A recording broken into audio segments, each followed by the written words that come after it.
Hey there, friends, and welcome back to season 2 of the Define Success podcast. I'm your host, Bailey Guy.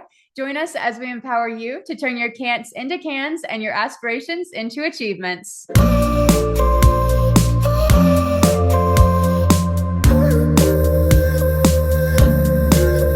Hi, everyone, and welcome back to season 2 of Define Success. I have such a great guest with me today. This is Kelsey Craft. How are you? I'm so happy to be here. I have a confession. This is my very first podcast interview. So we'll see how it Well, goes. I'm glad this could be your first. So, if anyone doesn't know Kelsey, I will go ahead and read her bio. She lives in Tennessee, just like I do. But Kelsey Craft is a national speaker, business leader, and title holder with a passion for helping others define success in both pageantry and professional careers. She was the 2017 Miss International, a title that allowed her to embark on a 50-state speaking tour, advocating for health, wellness, and female empowerment. During her year as Miss International, Kelsey served as the national speaker for the American Heart Association's Go Red for Women campaign and an ambassador for the Blue Zones Project. She spoke across the country on the importance of heart disease prevention, longevity-focused living, and overall wellness, reaching thousands of people through keynote speeches, media appearances, and community events. In addition to her work in advocacy, Kelsey has built a successful career in aesthetics and the medical industry. She has been with MERS Aesthetics for nearly 6 years, where she helps med spas and aesthetic practices grow their businesses through expert training and business development strategies. So she has the beauty, the brains, the pageant experience, business experience, all the things. So she's a perfect person to have on the podcast and to be pouring into this audience. So welcome, Kelsey. Thank you so much. So, just diving right in, you do so many different things, and you have had a lot of really cool opportunities because of pageants, but also just because of your career. So, I would love to know, how do you balance it all? How do you, because you are currently competing, you're preparing for a pageant right now. And so, how do you balance preparation for that while also having a career and being a speaker and all the things that you do? I think the biggest thing that I've been striving for in my, gosh, now over a decade of pageant experience is making sure that my life is congruent. So, when I first started getting into pageants, I got recruited by someone who was representing Idaho, USA at the time, got a Facebook message, and they said, "You do a lot of community service work. You should do this pageant." And I'm like, okay. So I didn't get into the pageant world until I was 21. I didn't really know much about it. I was like, okay, this seems like maybe something I'm doing already, which was not true at all. I wasn't wearing heels. I didn't know how to do my own makeup. I didn't own a hair curler at the time. And so it kind of started as this siloed thing. I was pursuing my education at the time. I was applying to get into PA school.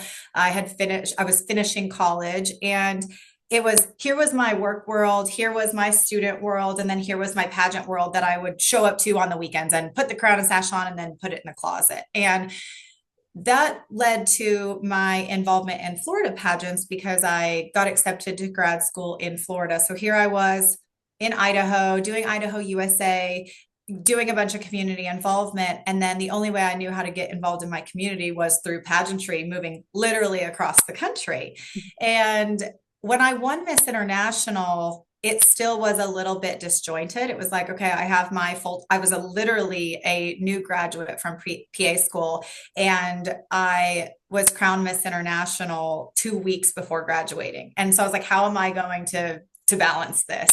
And it was, what am I already doing that I can double up the appearances? So lucky for me, I was pursuing, obviously a career in healthcare. So it naturally fell where whenever there was a health fair or a Go Red for Women organization or something with, the Blue Zones organization, I was like, all right, I'd be there anyway because I care about these causes. So why don't I also promote the brand of the title I represent or want to represent? So being consistent and letting the pageant come into all aspects of life has really helped me very well with time management and my identity in general. I think that that's a really good point on authenticity.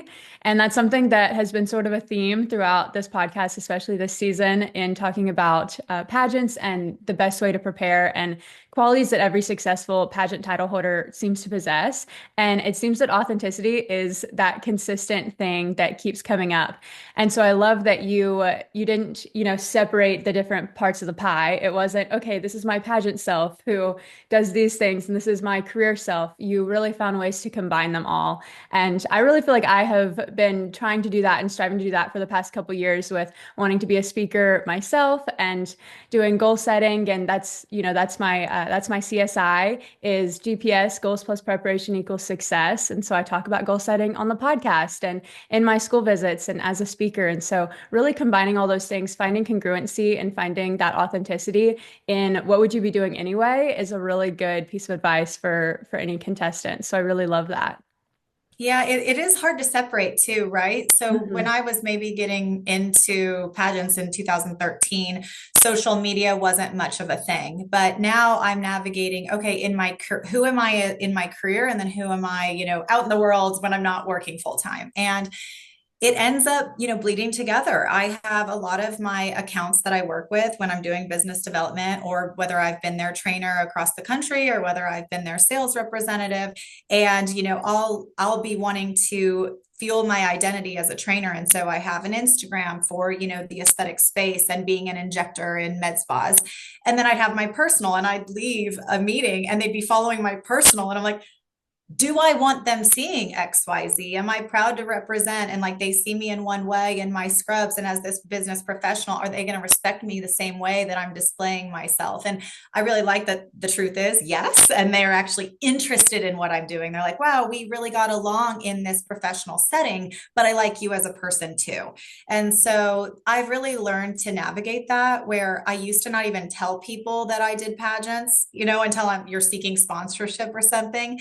But the more you put yourself out there, there's people that are curious. They want to get involved. I'm helping to promote those platforms or those organizations. And that's what a good brand representative does, right? If you want to be an ambassador, it's not what would I do with this title? It's how am I already living my life? And how is this a seamless fit for both parties? Hmm. For sure.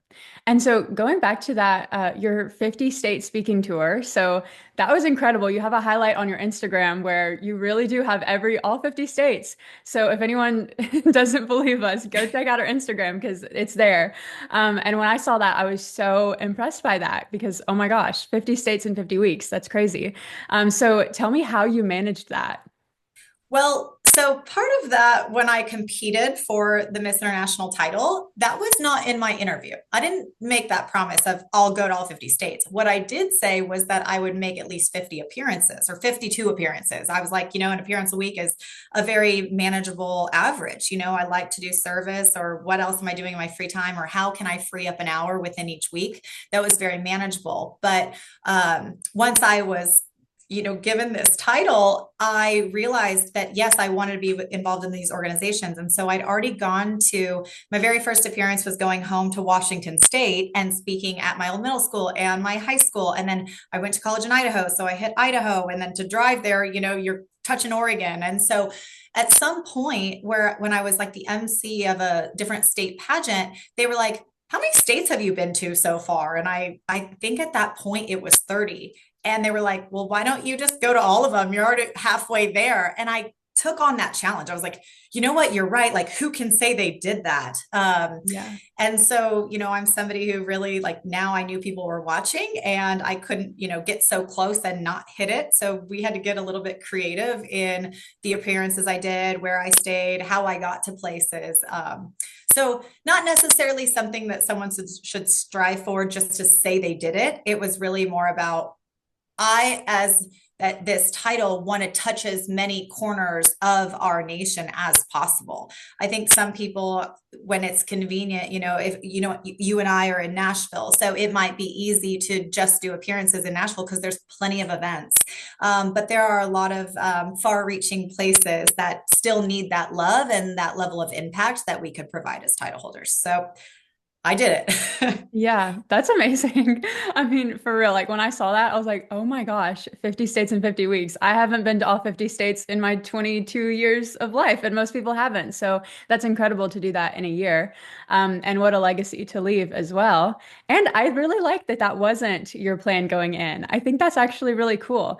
Some of my biggest accomplishments that I've had while being a title holder were also not what I promised. I remember a few years ago, I had a national title and I wrote a book that year, published a book, Goals in Action, but that was not what I told the judges about. I was not even planning. I mean, it was in the back of my mind that I wanted to publish a book at some point, but it really was just the opportunity arose, whatever, that year. And it happened to happen, but that wasn't something that I had talked about in the interview. Same with my YouTube channel that I'd started vlogging that year. That wasn't something I talked about. But those are, I would say, two of the biggest legacies from the year, and it wasn't even what I was planning on doing. So it is funny how things work out that way. Well, I think that sometimes it's, that people talk about like kind of God laughs at our best laid plans. And it's not that they aren't good plans, right? But they may not be big enough. It might be like, hey, I've equipped you with these tools, or you're going to learn this skill set and launch into something so much bigger. And so Mhm. I think being willing to say yes and go with like be adaptable is a really important trait for any young woman, or especially title holder, right? Because the plans and the schedule and all of that do not go exactly the way we want them to. Um, and being that it wasn't my plan, my connections I had made with those other state title holders were very, as you mentioned, authentic. And so once I was like, oh my gosh, I got to get to Hawaii. Thank goodness that I had made a natural friendship in that with that Miss Hawaii title holder. And we're still friends to this day. And I got to stay with her, at no hotel cost because I'd befriended her. Mhm. And so I had, Miss Vermont at the time. She laughs because now she lives in Rhode Island and they don't drive very far. But I was like, okay, so this is my plan. I'm gonna fly into Boston. We're gonna road trip through these states. We're gonna do this heart walk in one of these cities. We're gonna go stop by this office. And she was like, Rhode Islanders don't drive for like more than 45 minutes. And I was like, well, you are today. And it's only going to take us 6 hours to do these appearances. And so, getting a good network of support and getting creative and resourceful is a skill that I tell people they should foster. Yeah, I love that. That's amazing. So another thing that you do a lot is you're a speaker. And so I am also wanting to pursue that as my professional career. And I got my first paid speaking job this year, which was very exciting. So Congratulations. thank you. That was recent. So what advice do you have for someone who's wanting to brand themselves in that way or find opportunities for public speaking? Well, you think about if your heart is calling you to something or a cause, reach out, right? Because if you don't ask, the answer is no. And when you and I met, I was very drawn to you. I thought you were a very impressive young woman, but I didn't really know much of you other than your demeanor and how you carried yourself at that, Pageant Planet weekend in Nashville. And so when we connected on social media, and I'm like, you have a podcast. I've never done a podcast. Like this is my first one. Mhm. So I don't know. I'm like, is the microphone working? Is my positioned right? But just trying, right? Because if you don't take action, you're gonna like be too stressed about all the little details and all of that. It's just show up and give your best, and you'll harness those skills and get better each time. So a lot of it, like I think that's amazing. You've already gotten paid for a speaking engagement because that's just one more thing you can add to your credibility and your resume. But when you have a title or you don't, right? People aren't just like randomly flooding your email inbox unless you have a PR person that's taking really good care of you. It's one of those things that you should use that as a platform to build your credibility. So, hey, now I have this title, or this is my ultimate goal. Speaking or supporting your event would be, helpful. And how can we collaborate to best serve both parties? And sometimes they say yes and say, yeah, we would love somebody, with the crown and sash. And other times they may just want Bailey, right? So Mhm. the skills that we're learning through pageants, I think that that's what gets these women to keep coming back, and why I have come out of retirement is because it really will, launch us into success for the rest of our lives. It's not just like a expensive hobby. Yeah, pageants definitely open doors like nothing else I've ever seen. So another thing that is, I think, just kind of it's it's something not everybody knows about is what is the life of a national title holder. And so you have that really unique experience of being Miss International. So tell me, what's kind of the day-to-day life and what's the differences between, would you say, a local title holder or a state title holder and then a national title holder? I think that the biggest thing is just being like, you don't have to do all the things. You can admire or have role models of previous title holders, or you can get a gauge from whatever system it is. Right? They all have their own set of goals. It is a business. They are a brand. So number one, it's how would you like your personal brand represented?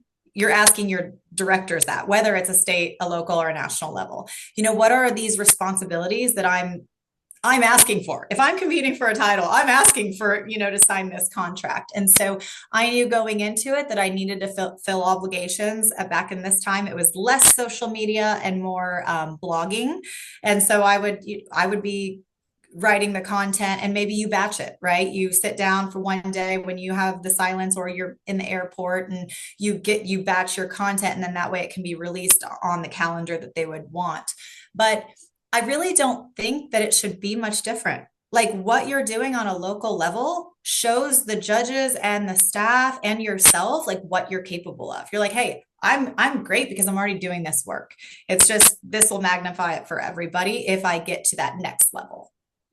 I love that. I love the keeping it consistent between there isn't really as much of a difference between the different levels, that it really comes down to the girl and what she's doing, what she's working on. Because the work that you do as a local title holder proves what kind of title holder you'd be as a state title holder, and same for state to national. So I like that you hit on that. Well, what are some of the biggest lessons that you've learned in pageantry that you've been able to apply into your business world? In the business world, it's like now I'm in sales. But again, I have really just said yes to a lot of things, right? I didn't seek out certain positions, or I didn't know about certain pageants. So it all just is like, how did I just meet that person? Does that mean something? Does this connection need to go further? Or, hey, someone teased this job opportunity. Let me inquire about that. And I think the biggest thing is, a lot of girls will say, hey, well, I've learned interview skills, for example. And it is true. I don't think that I've interviewed for a job that I haven't been offered the job. But that's really just because I'm not thinking. I'm so self-aware of who I am that in anything, whether it's in the pageant or in a job interview or in some kind of other networking opportunity, I'm not saying what I think they want to hear. I'm saying what's really coming from the heart, right? So I think that's the biggest skill I could tell people is be so self-aware, because like when you're bumped, right? What your cup is full of, that's what's going to spill out.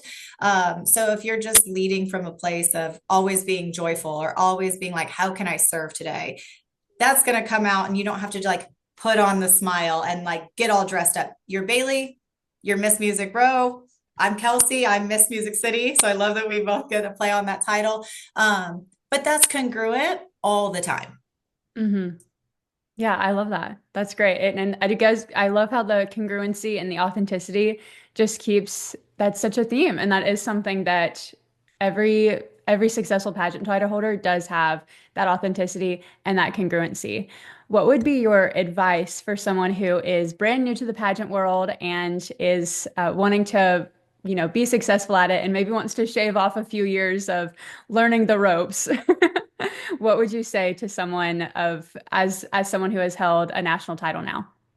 I would say to actually get a network of support. I was raised by a single mother who worked, 16-hour shifts. So just naturally, I've always been very independent. And that was almost like this badge of honor, right? I was that girl that was like, achieve, achieve, achieve, be prideful that you don't require a lot of sleep, like all these accolades, right?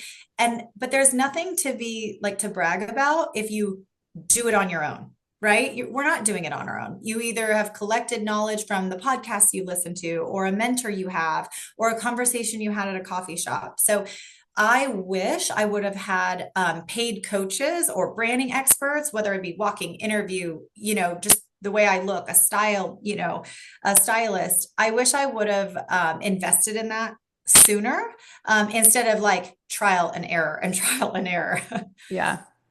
That's great advice. I think, yeah, having that mentorship and coaching definitely helps. I know, coaching can be really expensive, but a tip that I really like for girls who may be competing really on a budget and, maybe coaching isn't something that they can afford and really building a network that that requires paying for is finding mentors online that don't even have to know that you exist, but follow them, get their advice, see what they're doing, follow their journey, and learn from just their content and their experiences and the things that they put out there that's free.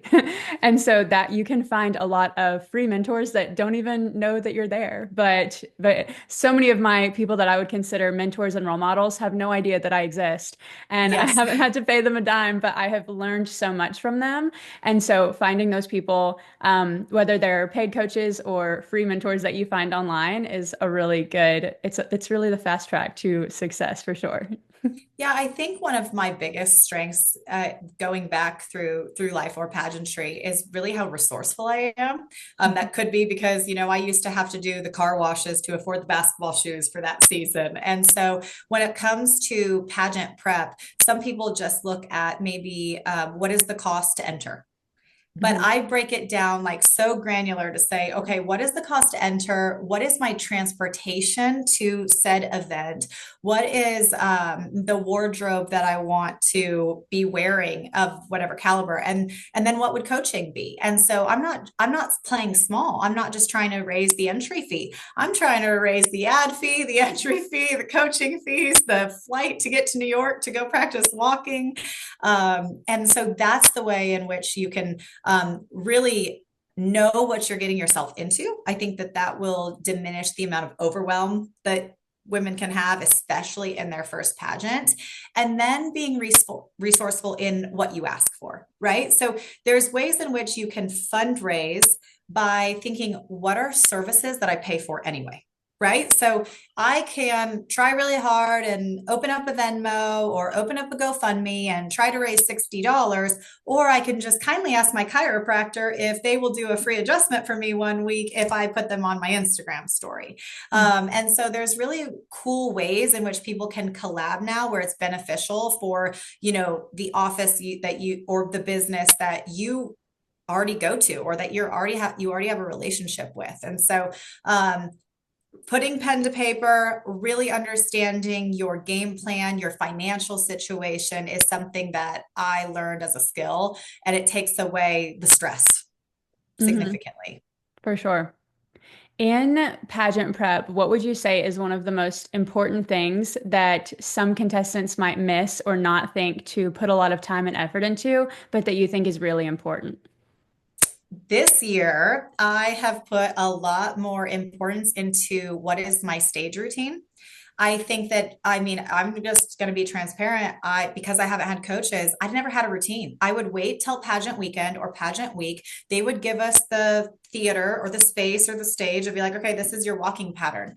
But then I was very like, okay, be basic so you don't mess up, right? So, like, here's my X, walk to this straight line, smile for 3 seconds, look at all the judges, go over there, smile for 3 seconds, and leave before anything could go wrong.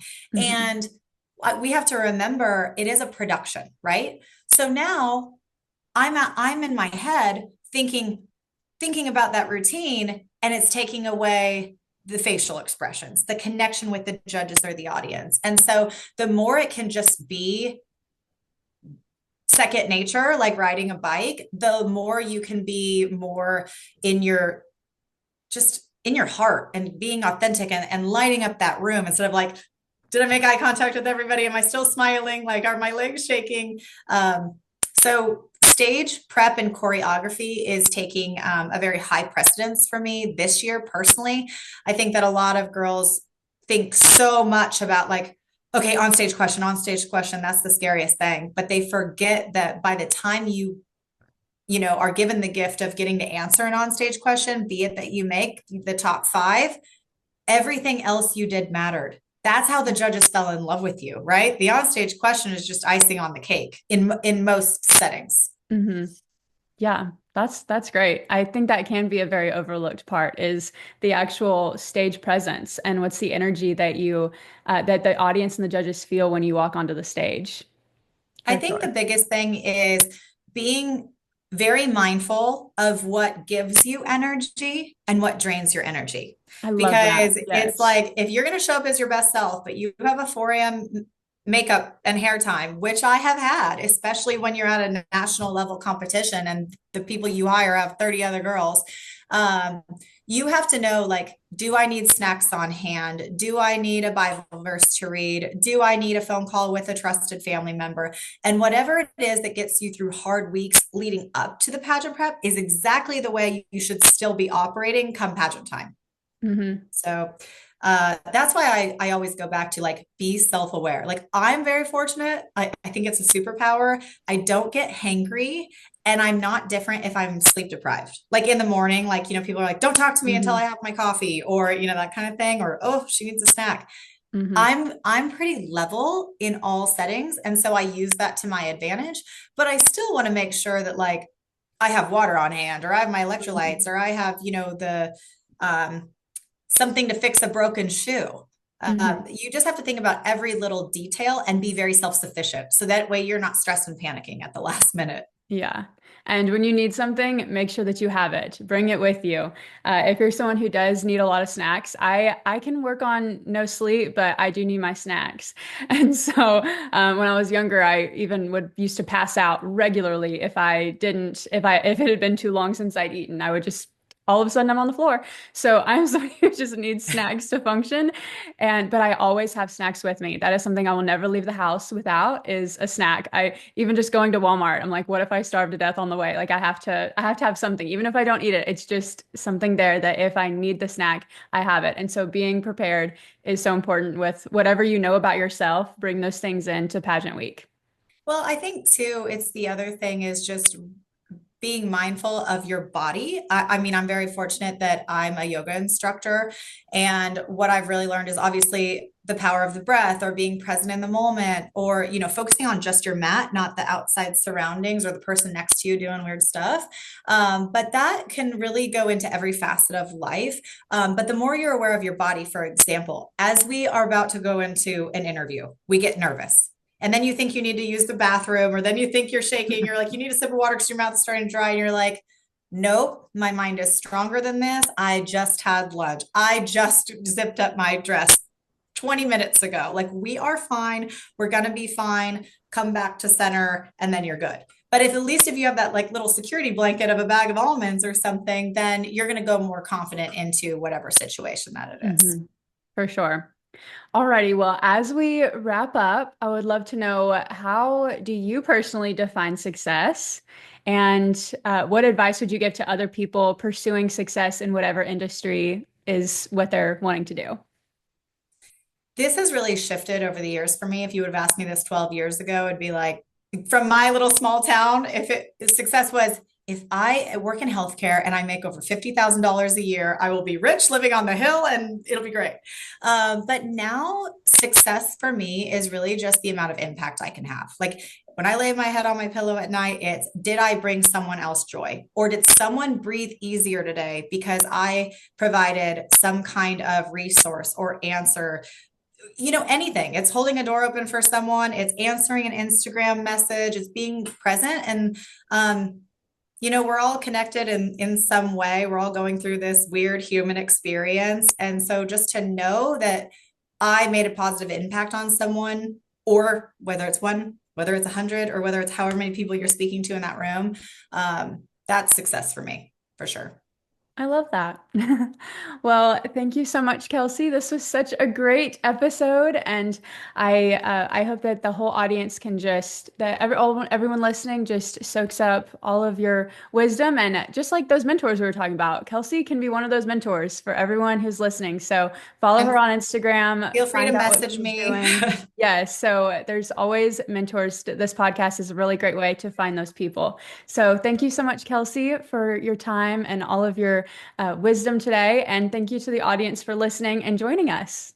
Thank you, Bailey, for this platform that you've made and created. And I look forward to seeing where it goes from here. Hi, friend. If you enjoyed this episode, please give me a like, comment, and subscribe to the podcast for more motivation.